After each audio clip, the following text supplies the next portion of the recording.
After traveling more than 600 kilometers in South Korea and after boarding a ferry, we resume our journey in Japan. Another 1,200 kilometers to reach the city of Osaka. Some observations. Japan is rich in bicycle paths, but beware that here you travel on the left, as in England. All the signs are strictly the Japanese, so even choosing a drink requires a lot of imagination. Finally, the people speak exclusively Japanese.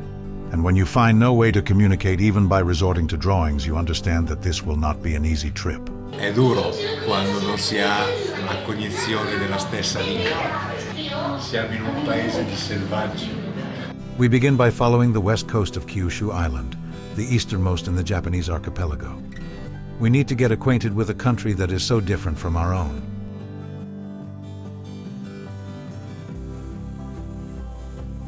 The first waypoint is the ancient town of Imari, known for centuries for its majolica tiles. Here we find typical Japanese hospitality, in an old house with a very traditional flavor, but with small details of the ultra-modern evolution of the country. Beh, almeno saluta. Splendid dinner with our hosts, followed by the inevitable souvenir photo, and then, shortly after sunrise, we resume cycling, always following the coast that offers an infinity of small gulfs and islands that make our travel very enjoyable. The next city on our trip is the tragically known city of Nagasaki. On the morning of August 9, 1945, the crew of the Boeing B-29 called Bokkar, carrying the atomic bomb nicknamed Fat Man, took to the city's vertical. The bomb was intended for the city of Kokura, one of Japan's main arsenals, but poor weather conditions caused the target to be changed at the last minute.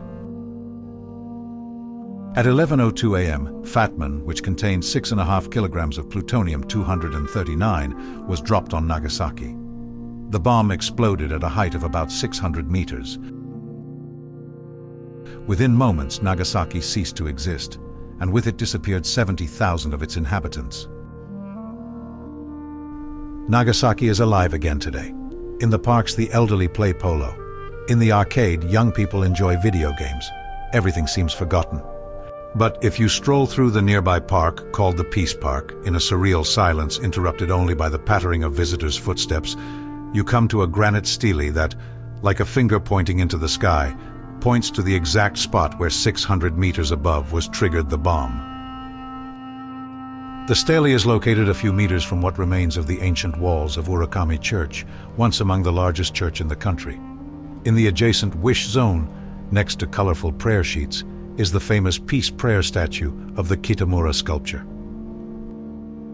And a little further, the Fountain of Peace in memory of those burned by the explosion who died searching for water. Some data, however, lead to reflection. That tiny circle in the center is the graphic representation of the area of destruction of the 18-kiloton Fatman bomb. The outer one is that of one of the current atomic bombs, about 3,000 times more powerful. But viewed from the side, the graphic representation is even more striking. That small mushroom on the lower left is the image of the Nagasaki bomb. The one on the right, 64 kilometers high, is that of the most powerful atomic bomb ever tested. I mean, Nagasaki, by comparison, looks like it was a firecracker. And there are an estimated 14,000 of these modern bombs scattered all over the world. And I'm reminded of Albert Einstein's words. And of course, Primo Levi's as well. With images of what we saw in Hiroshima, we resume the road which glides fast under our wheels and takes us to the first of a long series of ferries that will have us hopping from one island to another during the 1,200-kilometer journey. From the coast, a detour takes us up a series of climbs to reach a plateau, from the top of which we catch a glimpse below of the town of Eyaso, set right in the face of a still active volcano. We got all the way to the top because we have news of a very beautiful and little-traveled road which descends down the mountain slopes and accompanies us to the town. Unfortunately, the information was unreliable because it dated from long before one of the frequent Japanese earthquakes occurred. And indeed, the road has some problems. First, some rather important cracks. Then signs of landslides followed by a decidedly abandoned appearance. Then some totally destroyed sections of the road advised to move with great caution. Then the snakes also turn up, and finally the road disappears altogether. Okay, the message is clear. We turn back and a second and long detour takes us to the town for the night. In the morning, light breakfast and finally departure. We extended our journey precisely to enjoy the colors of the Japanese autumn, famously one of nature's spectacles typical of this area. And the road did not betray our expectations, as if it had decided to surprise us by showing an almost uninterrupted succession of explosions of autumn colors.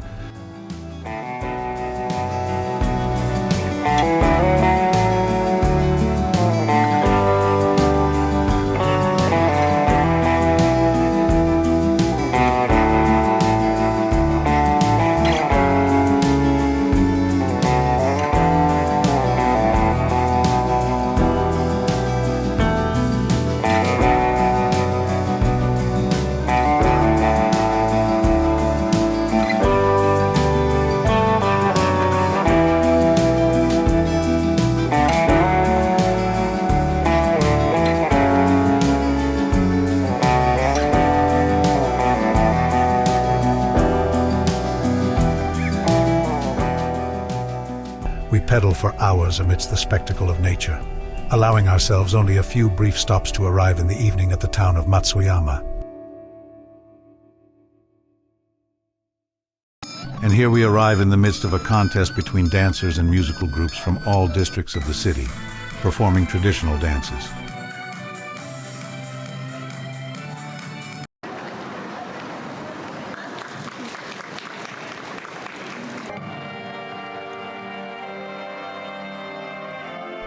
The show is fun and curious, but after a full day of biking, we are more attracted to finding a place for the night.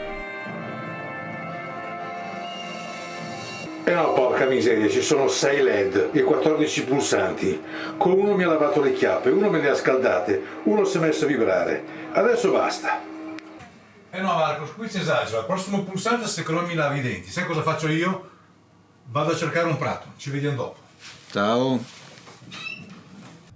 We take advantage of the sunrise with its soft and reddish colors to visit the Matsuyama castle from the 16th century and miraculously escaped World War II bombing.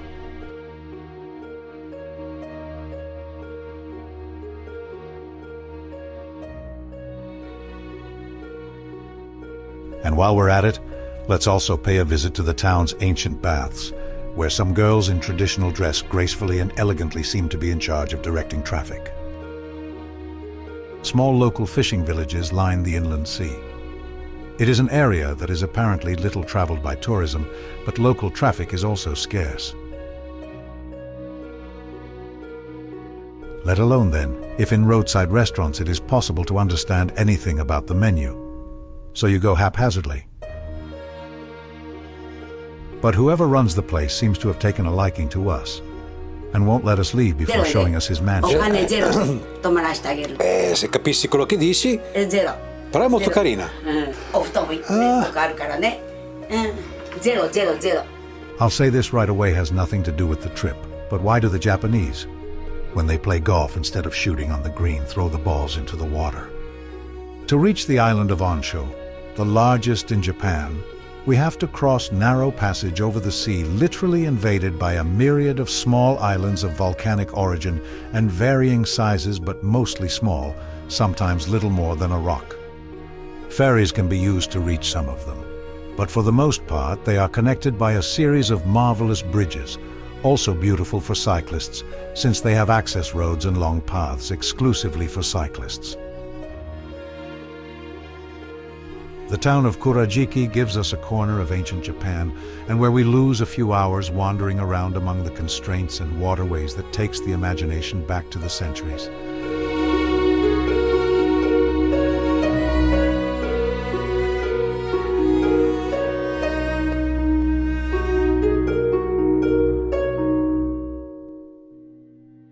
We are almost at the end. We only have 2 days more of cycling to cover the 200 kilometers that separate us from Osaka.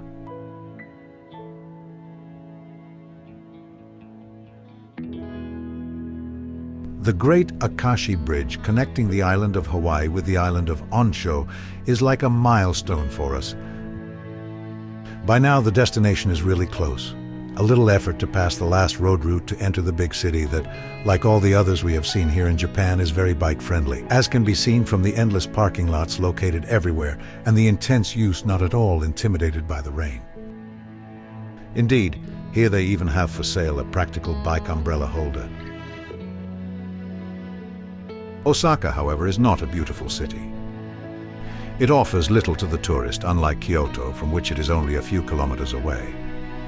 What there is of interest must be sought among the crowded city streets.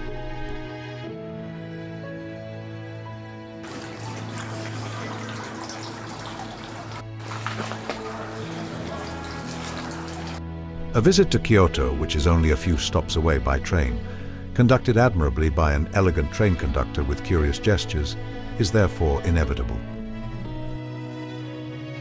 Kyoto, on the surface, looks like an ultra-modern city with a series of endless tunnels, dedicated mostly to shopping and endless orderly queues of people waiting to be able to enjoy a hot dog stuffed with Italian mozzarella, which, judging by the look on this girl's face, must be a delicacy. But Kyoto retains an extraordinary taste for tradition, where its highest expression is found in the parks and temples located in all parts of the city, and to whose images we defer our farewell. We meanwhile have a beer before returning to Osaka. The tedious work of packing the bikes awaits us before we embark for home.